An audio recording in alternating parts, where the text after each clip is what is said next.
Danny Cole never wanted to leave Earth. He was a 43-year-old electrician from Ohio who fixed wiring in old buildings and spent his weekends fishing at a small lake near his house. His life was quiet and simple, and that was exactly how he liked it. But then, he won a lottery ticket. The prize was a spot on a civilian cruise ship called the Starlight Meridian. The ship would take passengers through the Andromeda transit lanes, past alien trading stations, and back to Earth in 2 weeks. Danny had never been to space before. He thought it might be nice to see the stars up close, just once. The brochure showed beautiful pictures of distant galaxies and smiling passengers waving at alien merchants. It looked peaceful and safe. The brochure did not mention anything about raiders. 6 hours into the journey, everything changed. Danny was eating dinner in the passenger lounge when the first explosion hit. The ship shook so hard that plates flew off tables and people fell from their chairs. Red emergency lights filled the room.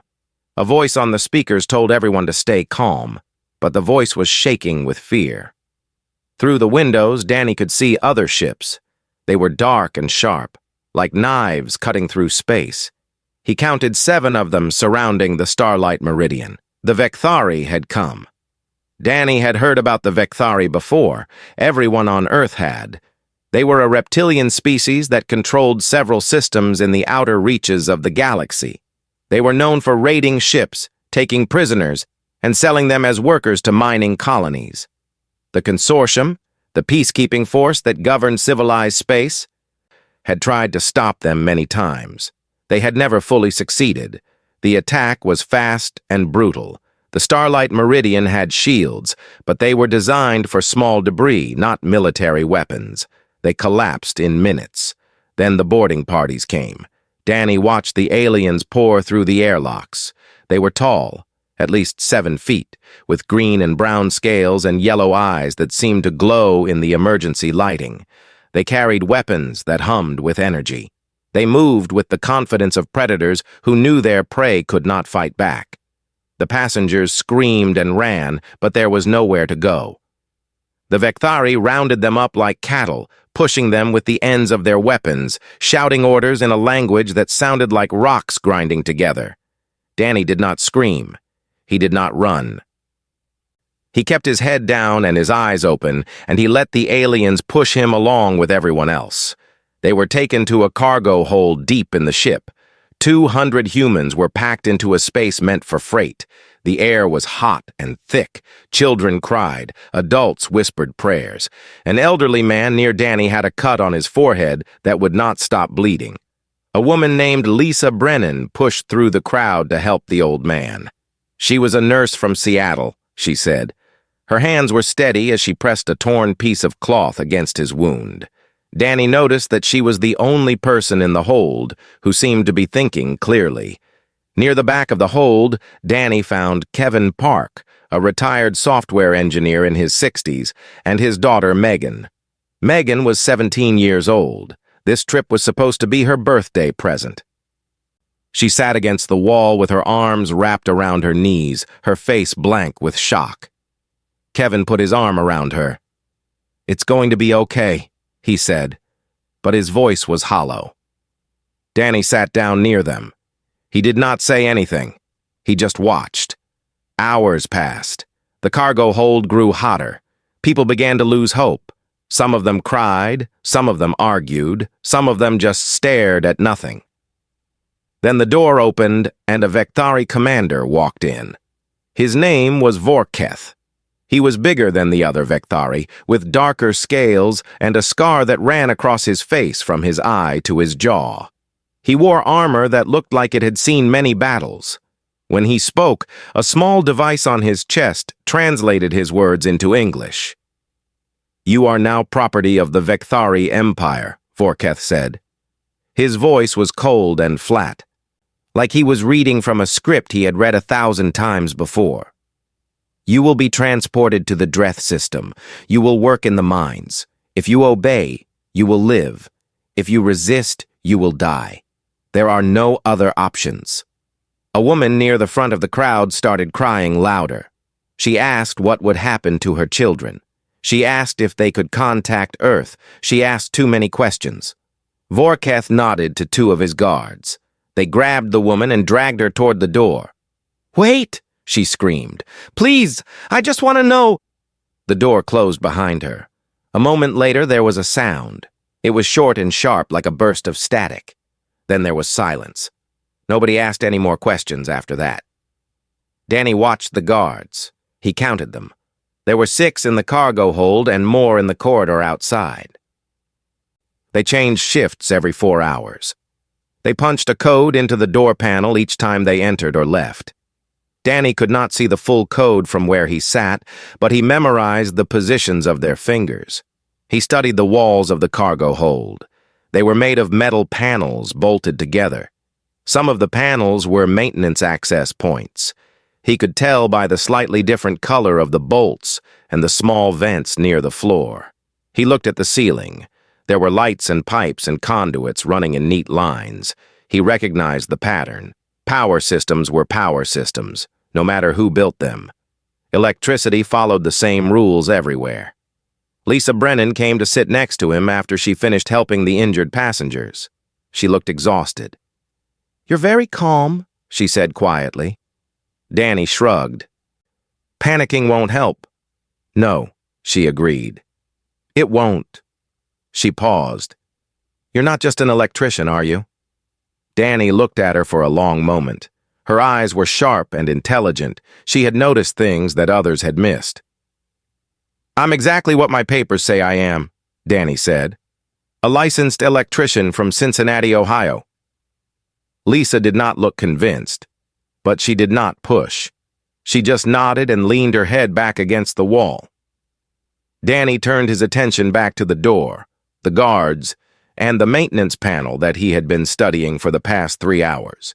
He had already figured out how to open it. He had already traced the power conduit that ran behind it. He had already started forming a plan. He was just a civilian. That was what everyone believed. That was what his records showed. That was the story he had lived for the past 15 years. But before he was an electrician, Danny Cole had been something else. Something that did not appear in any file. Something that had been erased from every government database. And now, trapped in a cargo hold with 200 terrified people, surrounded by alien raiders who thought humans were weak and helpless, Danny Cole began to remember who he used to be. The transport ship docked at a refueling station in the Kethra system 3 days after the attack. Danny had spent every hour of those 3 days preparing. He had loosened the bolts on a maintenance panel using nothing but his belt buckle. The work was slow and painful. His fingers bled from the effort, but by the end of the second day, the panel was ready to come off with a single push. Behind that panel was exactly what Danny had expected, an electrical conduit. Wires carrying power from the ship's generators to the lighting and security systems on the lower decks. The technology was alien, but the principles were the same. Current flowed through conductors, circuits could be broken, systems could be shut down. Danny told Lisa Brennan about his plan on the evening of the second day. She listened without interrupting. Her face grew pale, but she did not try to talk him out of it. "How can I help?" she asked when he finished. "I need you to keep everyone calm when the lights go out. Tell them to stay quiet and stay together. When I come back, we need to move fast." "When you come back," Lisa repeated. "You sound very sure." Danny did not answer that. He was not sure of anything. But he had learned a long time ago that doubt was a luxury he could not afford. He also spoke to Kevin Park. The old software engineer was scared, but he was also smart. Danny explained what he needed. Kevin nodded slowly. "You want me to access the navigation systems once we get to a shuttle," Kevin said. "Can you do it?" Kevin managed a weak smile. "I spent 30 years writing code. Alien computers can't be that different." Megan Park overheard part of their conversation. She moved closer, her eyes wide but focused. "I can help," she said. "I've been studying xenolinguistics, alien languages. I can read some of the symbols on their displays. Danny looked at her. She was just a teenager, a kid who should have been worrying about school and friends and normal teenage problems.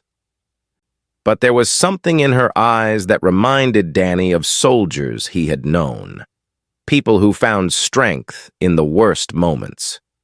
"Stay close to your father," Danny told her, "and be ready."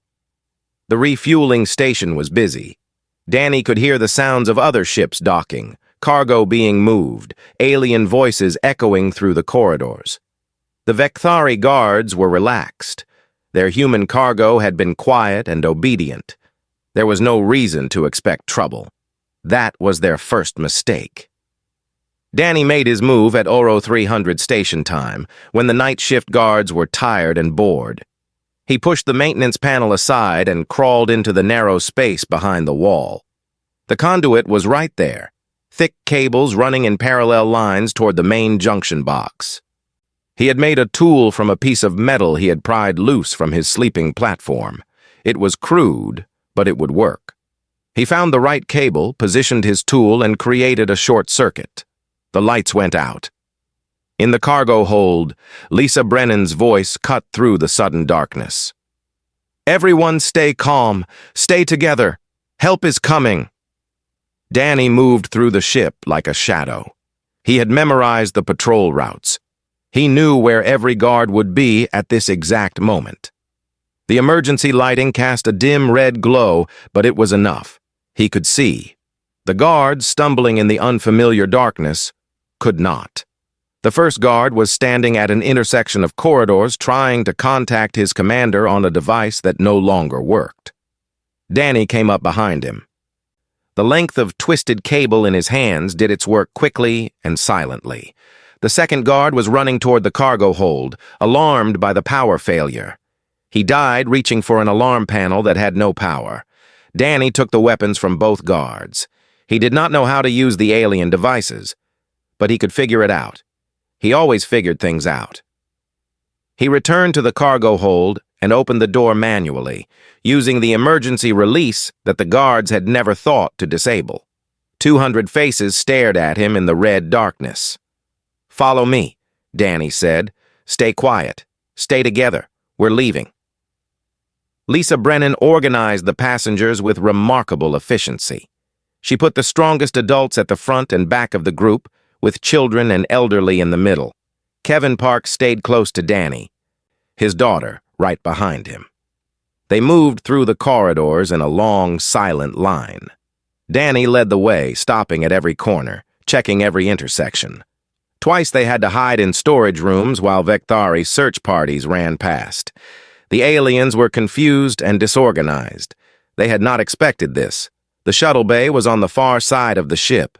Danny had studied the layout during his time in captivity, piecing together information from the guards' conversations and the glimpses he had caught during forced marches to the waste facilities.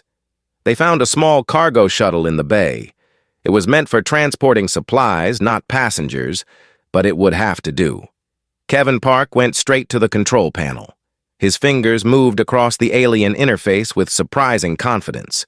"The symbols are different," Megan said, leaning over his shoulder. "But the structure is similar. This one means power. This one means navigation. That sequence there is the startup code." Father and daughter worked together, translating and programming.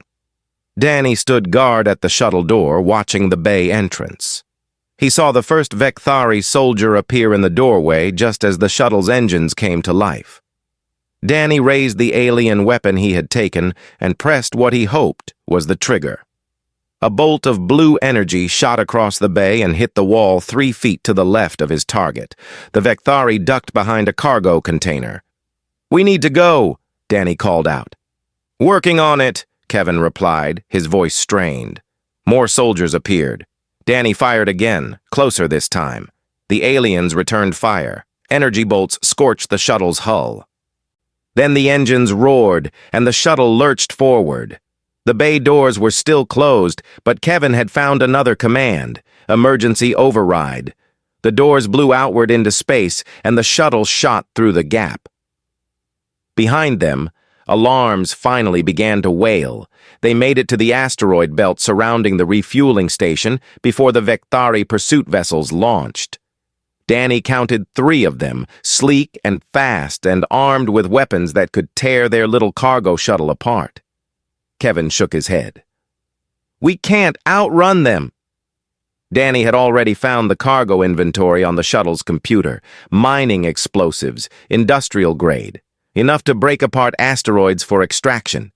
He also found a flare launcher, emergency equipment, standard on all cargo vessels. Danny smiled. It was not a pleasant smile. "Keep flying," he told Kevin. "Head for the densest part of the asteroid field. Megan, I need you to translate the instructions on these crates." The next hour was a blur of improvised engineering and desperate flying. Danny attached explosives to the flares, creating makeshift missiles. Kevin navigated through the asteroid field, using the rocks as cover. Megan read alien labels and helped Danny figure out the timing mechanisms. The first pursuit vessel exploded when it flew into an asteroid that Danny had mined. The second was destroyed by a direct hit from one of his improvised missiles. The third retreated after taking damage to its engines. When it was over, the shuttle was battered and running low on fuel. 17 people were crammed into a space meant for cargo. But they were alive. They were free.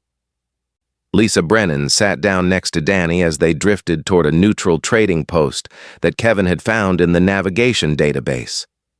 "You killed them," she said quietly. "The guards on the ship.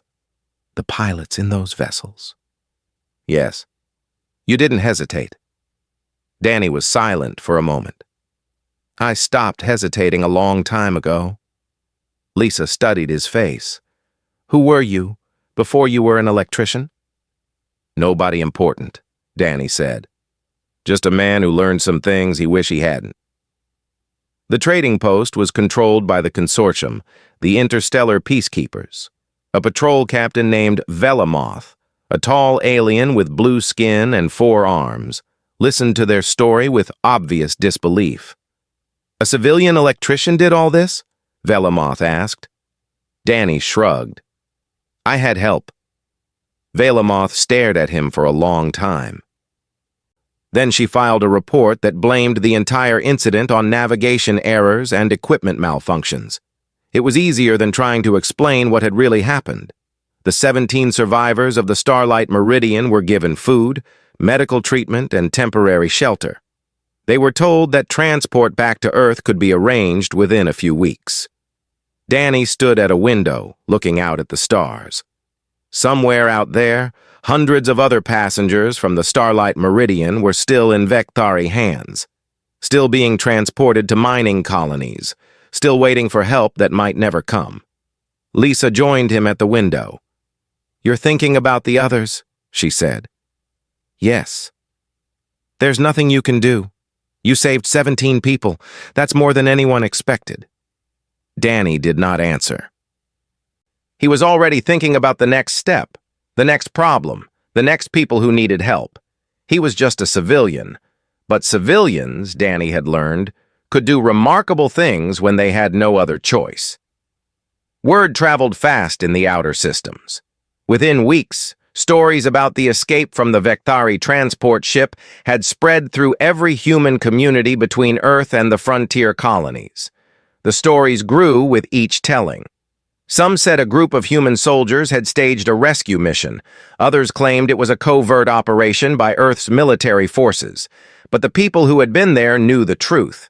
They told anyone who would listen about the quiet electrician who had led them to freedom. Danny Cole became a name that people whispered in bars and trading posts across the galaxy.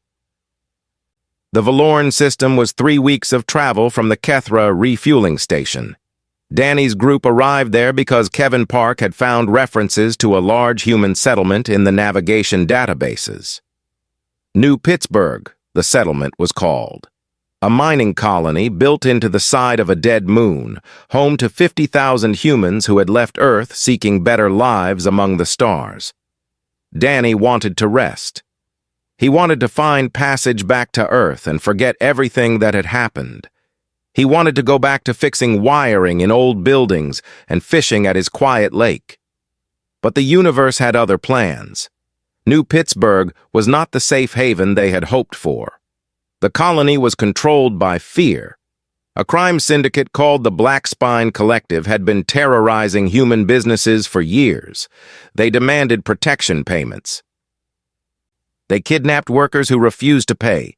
They beat anyone who spoke against them. The consortium considered it a local matter. The colonial authorities were either corrupt or afraid. Nobody was coming to help. Danny learned all of this within his first day in the colony. He heard the whispers in the market. He saw the fear in people's eyes. He noticed the way shop owners flinched when certain aliens walked past. He planned to ignore it. It was not his problem. He was just passing through. On his second day in New Pittsburgh, Danny was walking through the commercial district when he heard shouting. He followed the sound to a small electronics shop. 2 aliens were standing outside. They were not Vectari. They were something else, tall and thin with gray skin and too many joints in their arms. Their clothes marked them as Black Spine enforcers. A man was on the ground in front of them. He was bleeding from a cut on his face. A girl stood in the doorway of the shop, screaming for them to stop. "Your payment was due yesterday," one of the enforcers said. His voice was high and cold, like metal scraping against glass. "The collective does not accept excuses." "I told you I don't have it yet," the man on the ground said.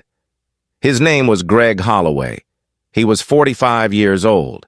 He had come to New Pittsburgh 12 years ago with his wife and daughter. His wife had died 3 years later from a mining accident. He had raised his daughter alone, running the electronics shop that his wife had helped him build.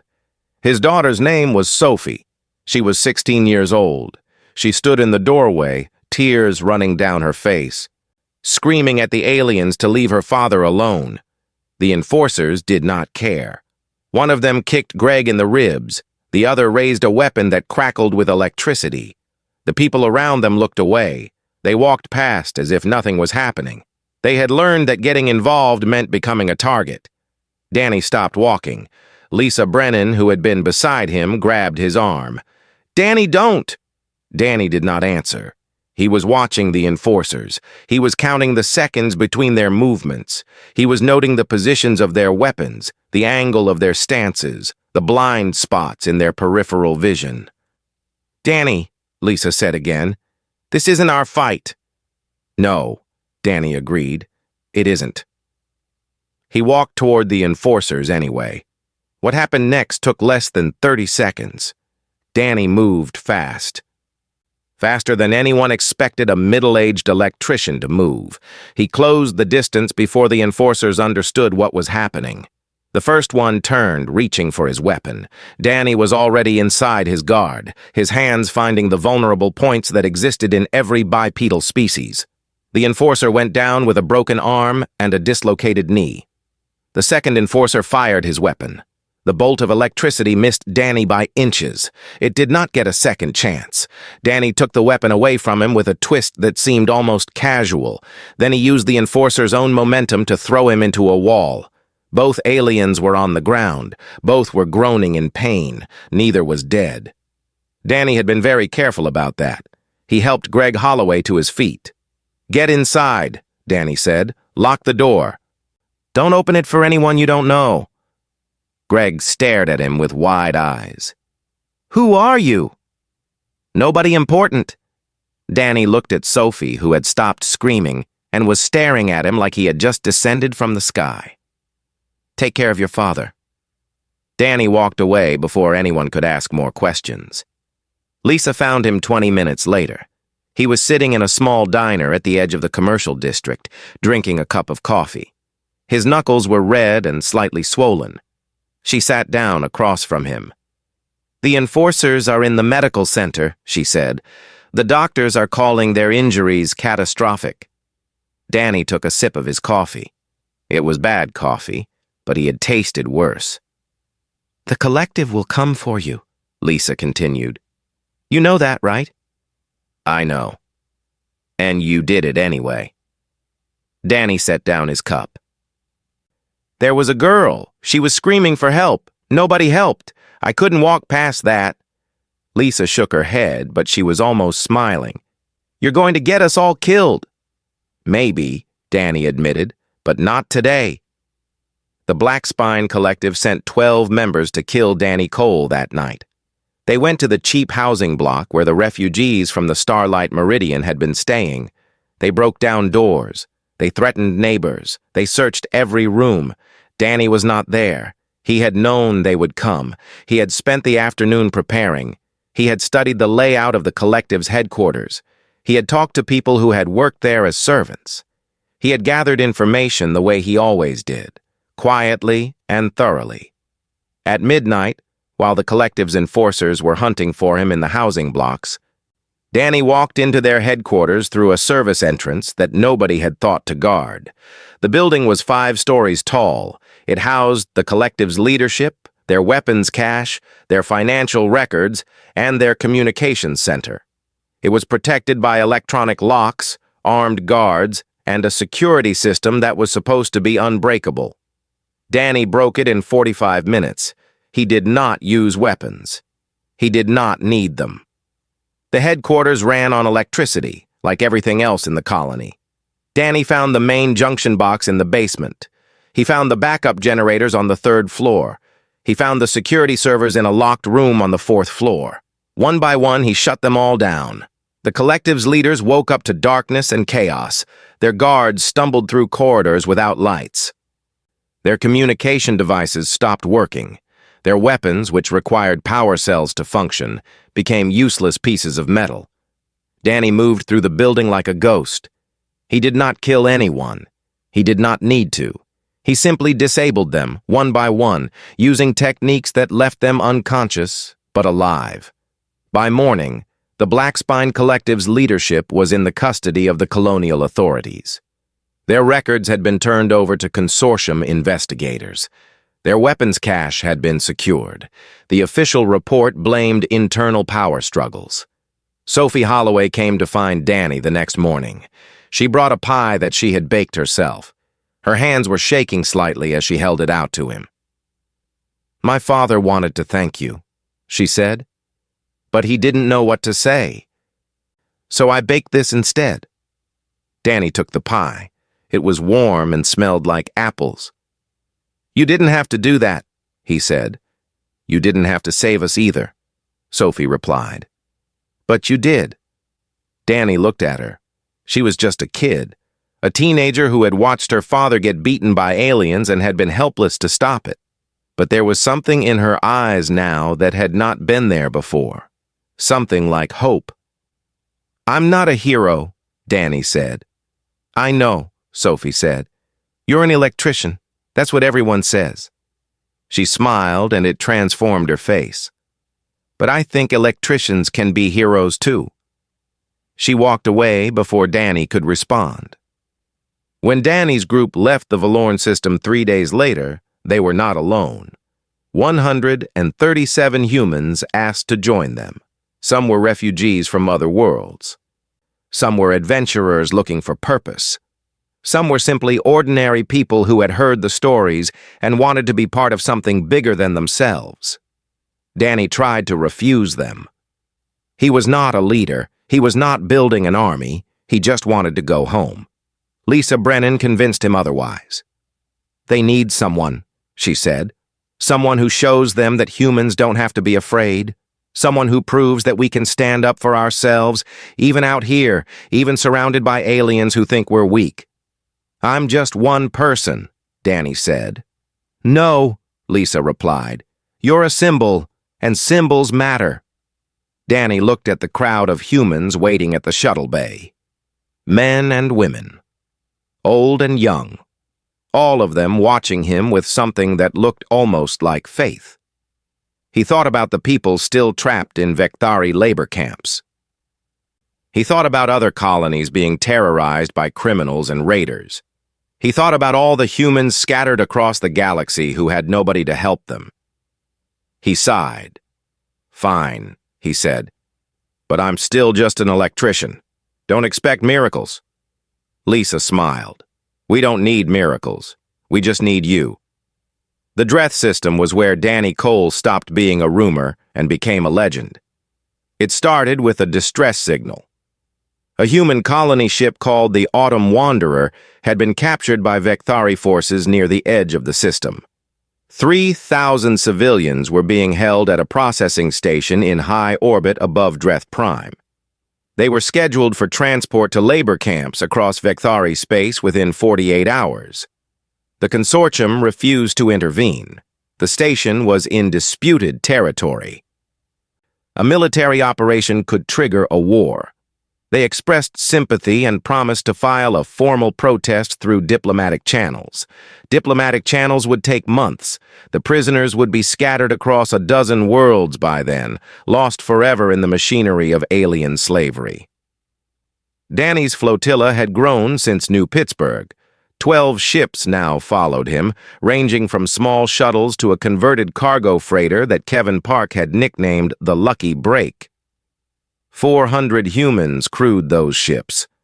None of them were soldiers. They were miners, engineers, teachers, merchants, students. They were ordinary people who had chosen to follow an extraordinary man. Danny gathered his crew in the cargo bay of the Lucky Break for a planning session. Lisa Brennan stood beside him, as she always did now. Their relationship had evolved over the months of travel and danger. They did not talk about it. They did not need to. Kevin Park had set up a holographic display showing the Vecthari station. His daughter Megan had grown in the past months. She was no longer the frightened teenager from the Starlight Meridian. She had become one of Danny's most valuable analysts, her talent for alien languages proving essential in every operation. Greg Holloway had joined them after New Pittsburgh. He had turned out to be a skilled pilot, his years of operating mining equipment translating surprisingly well to spacecraft. His daughter Sophie had come too, against her father's wishes. She operated sensors and communications on Danny's ship and refused to be sent anywhere safe. "The station has a garrison of 200 Vecthari soldiers," Megan explained, pointing at the holographic display. "Heavy weapons emplacements here, here, and here, shield generators on the upper levels. The prisoners are being held in cargo bays on decks 7 through 12. "Their fleet?" Danny asked. 4 patrol vessels in orbit. Another 6 on standby at the naval base on the planet's surface. Kevin shook his head. "We can't fight that. We don't have the firepower. We don't have the numbers. Even if we somehow got past the patrols, the station's weapons would tear us apart before we got close." "I know," Danny said. He was studying the holographic display with the same patient attention he had given to the Vecthari transport ship months ago. "We're not going to fight them." "Then what are we going to do?" Lisa asked. Danny smiled. It was the smile that his crew had learned to recognize. The smile that meant he had an idea that sounded crazy, but might just work. "We're going to talk to them first." The broadcast went out on every frequency that Megan could identify. It was transmitted in Vecthari, in Standard Galactic, and in English. Danny recorded it himself, standing in the cargo bay of the Lucky Break with a camera pointed at his face. "My name is Danny Cole. I'm a civilian electrician from Earth. I don't represent any government. I don't command any army. But there are 3,000 of my people on that station, and I'm coming to get them." He paused, letting the words sink in. "You can fight us. You'll probably win. You have more guns, more ships, more soldiers. But I promise you this. Whatever happens, you're going to remember that we were here. And you're going to have to explain to your commanders why a bunch of human civilians gave you so much trouble." The Vecthari commander's response came 20 minutes later. His name was Kethvor, and he had served in the Vecthari military for 40 years. He had fought in a dozen campaigns. He had crushed rebellions and conquered worlds. He found Danny's message amusing. "Come and die, human," Kethvor said. "We will enjoy watching." Danny's flotilla moved toward the station. The Vecthari patrol vessels moved to intercept. Everyone expected a battle. They did not get one. Instead, they got chaos. For the past week, while Danny was publicly planning his approach, Kevin and Megan had been doing something else. They had been studying the station's computer systems. They had been probing its networks. They had been looking for weaknesses. They found plenty. The Vectari were excellent warriors. They were not excellent programmers. Their security systems were built on outdated code that had never been properly updated. Their communication protocols had vulnerabilities that any competent hacker could exploit. Kevin Park was more than competent. He was brilliant. The attack began before the first shot was fired. Kevin's programs swept through the station's networks like a virus, corrupting security systems, scrambling communications, disabling automated defenses. The patrol vessels lost contact with their base. The shield generators began cycling randomly. The weapons emplacements fired at empty space. Then Danny made his real move. While the Vectari scrambled to restore their systems, teams from Danny's flotilla approached the station in small shuttles. They did not try to fight their way in. They used maintenance airlocks, service hatches, emergency access points. They knew exactly where to go because Megan had translated the station's blueprints, and Danny had memorized every corridor. Danny led the primary extraction team himself. Lisa was beside him, as always. They moved through the darkened station with flashlights and improvised weapons, following paths that avoided the main corridors where confused Vectari soldiers were trying to figure out what was happening. The prisoners were exactly where Megan had said they would be. 3,000 humans, packed into cargo bays like animals. Men, women, children, elderly. All of them scared. All of them losing hope. Danny opened the first bay door and stepped inside. "My name is Danny Cole," he said. "I'm here to take you home."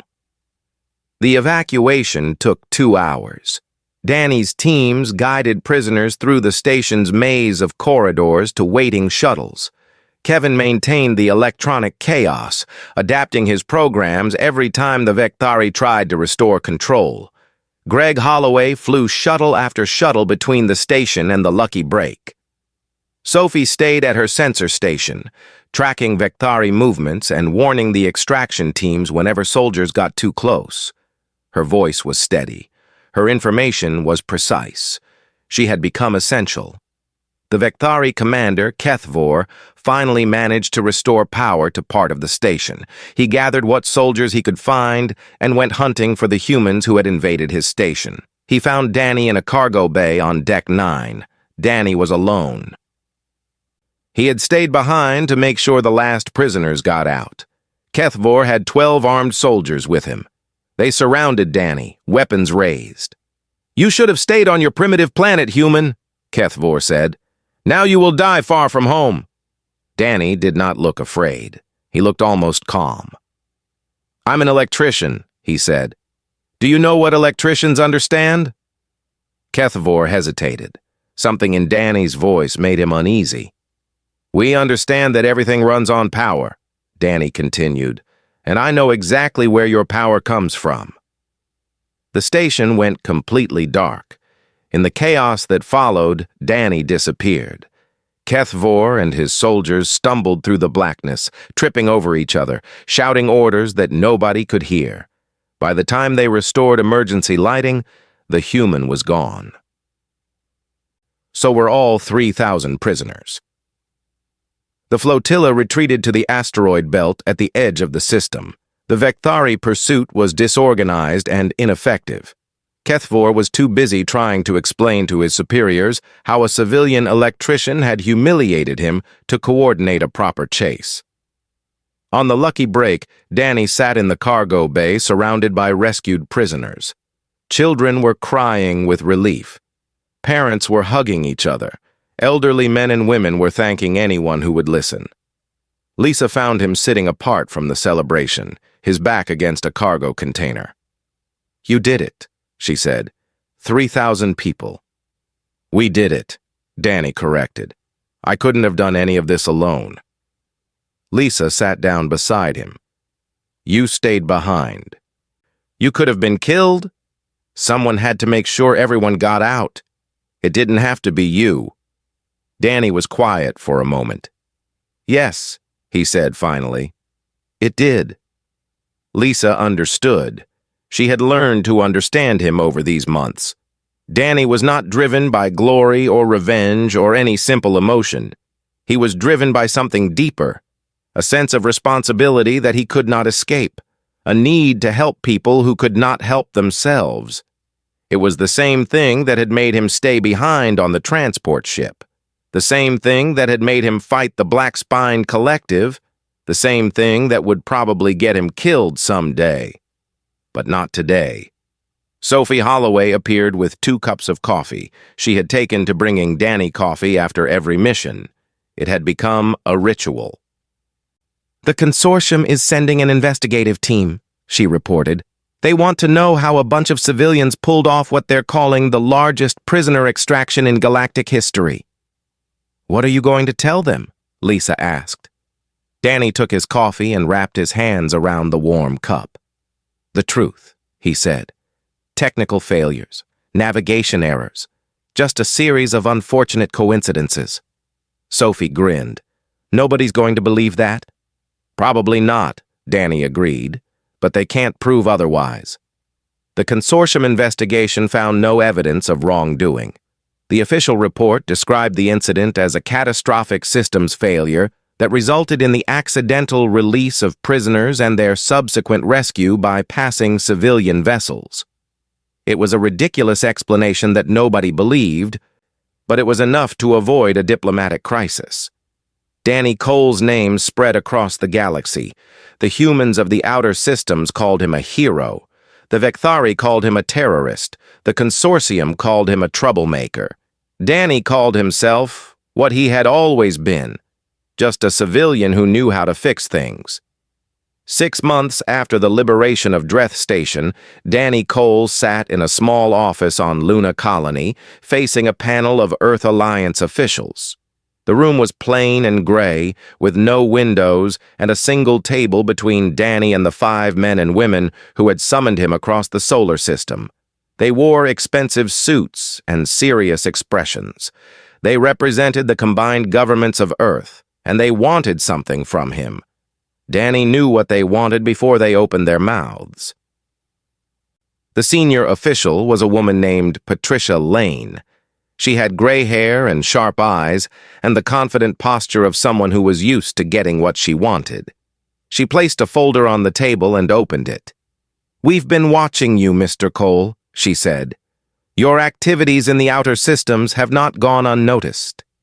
Danny said nothing. He waited.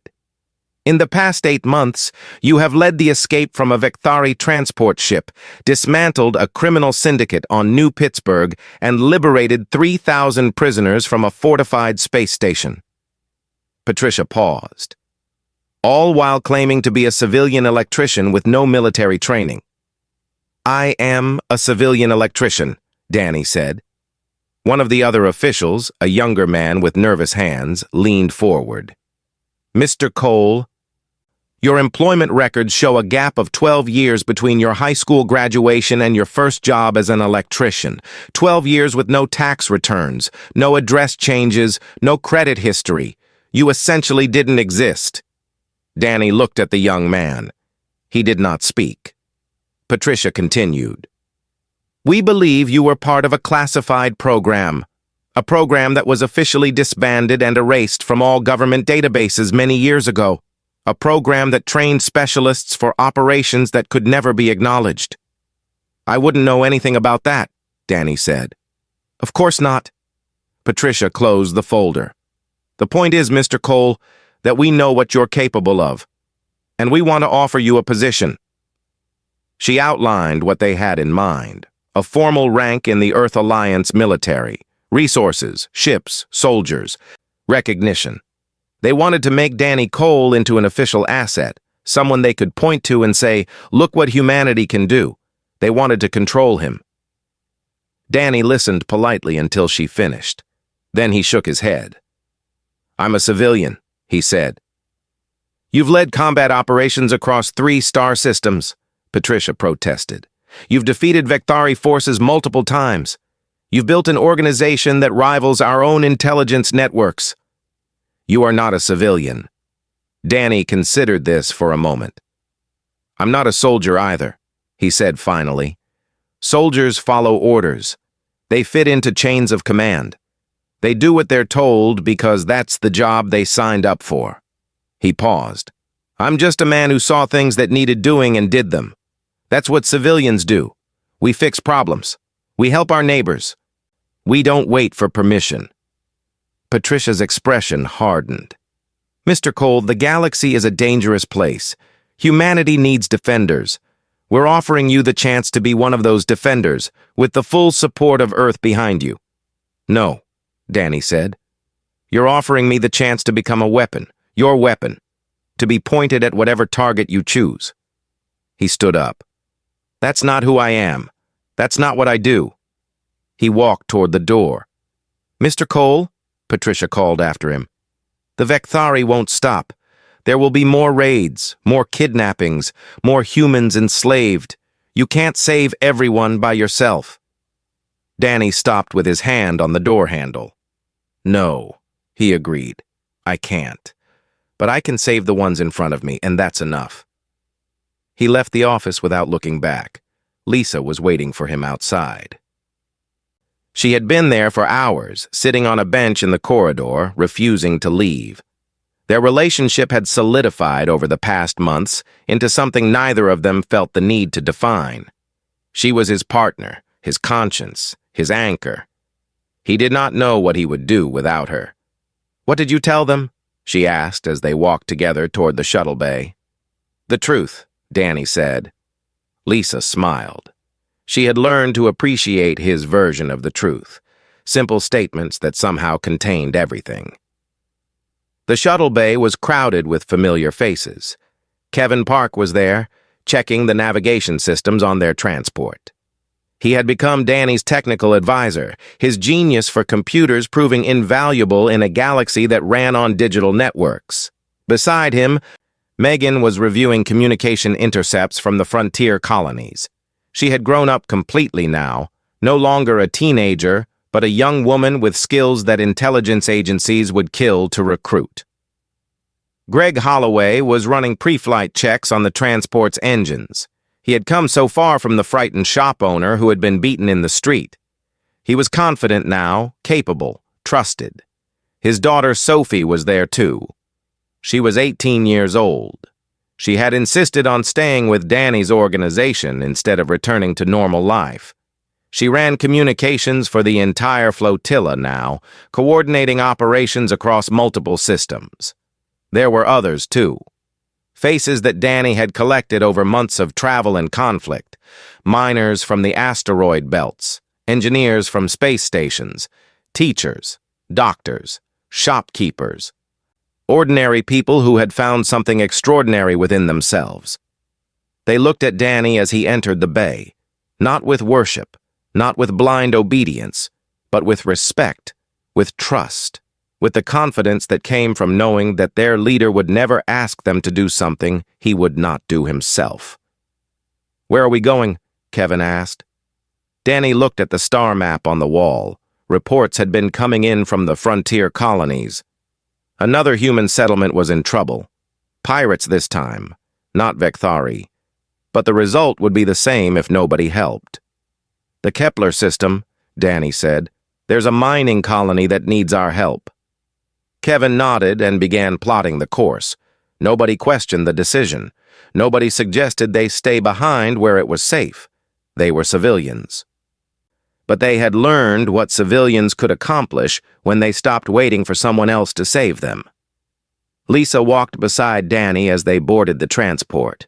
The ship was battered and patched, held together by improvised repairs and stubborn determination. It was not pretty, but it flew. Do you ever think about going home? Lisa asked. Back to Ohio? Back to fixing wiring in old buildings? Danny was quiet for a moment. He thought about his small house, his quiet lake, the simple life that seemed so far away now. Sometimes, he admitted, but then I think about all the people out here who have nobody, All the humans scattered across the galaxy who are alone and scared and waiting for help that never comes. He paused. Someone has to help them. And it has to be you? It doesn't have to be anyone. That's the point. Danny looked at her. We all make choices. We all decide what kind of people we want to be. I chose to be the kind of person who helps. Lisa took his hand. I know. That's why I'm here. The transport lifted off from Luna Colony and turned toward the stars. Behind them, Earth gleamed blue and green in the darkness. Ahead, the unknown waited. Danny Cole stood at the viewport and watched the stars stretch into lines as they entered faster than light travel.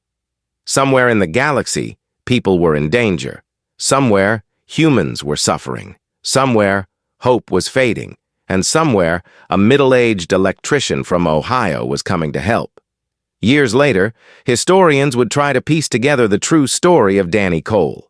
They would dig through classified archives. They would interview survivors. They would construct timelines and analyze patterns. They would eventually discover what the Earth Alliance officials had suspected. The 12-year gap in Danny's records corresponded exactly with a covert program that had trained specialists for impossible operations, a program that produced some of the most capable operatives in human history before it was disbanded and erased. But the historians would never fully understand what made Danny different from the others who had been trained in that program. Most of those operatives had died in the field or disappeared into quiet retirement. Danny had chosen to become an electrician. He had chosen to live a normal life. And when the moment came, when innocent people needed someone to stand between them and harm, he had chosen to remember who he was. Not a soldier, not a spy. Not a weapon, just a civilian who knew how to get things done. The historians would debate his legacy for decades. Some would call him a hero. Others would call him a vigilante. A few would argue that he was a dangerous example, encouraging ordinary people to take risks that should be left to professionals. But the humans of the outer systems would remember him differently. They would tell stories to their children about the quiet man who came from nowhere and stood against impossible odds. They would speak his name with respect and gratitude. They would remember that when no one else would help, Danny Cole had been there. And in the end, that was all Danny had ever wanted. Not glory, not recognition, not power. Just the chance to make a difference. The chance to help people who could not help themselves.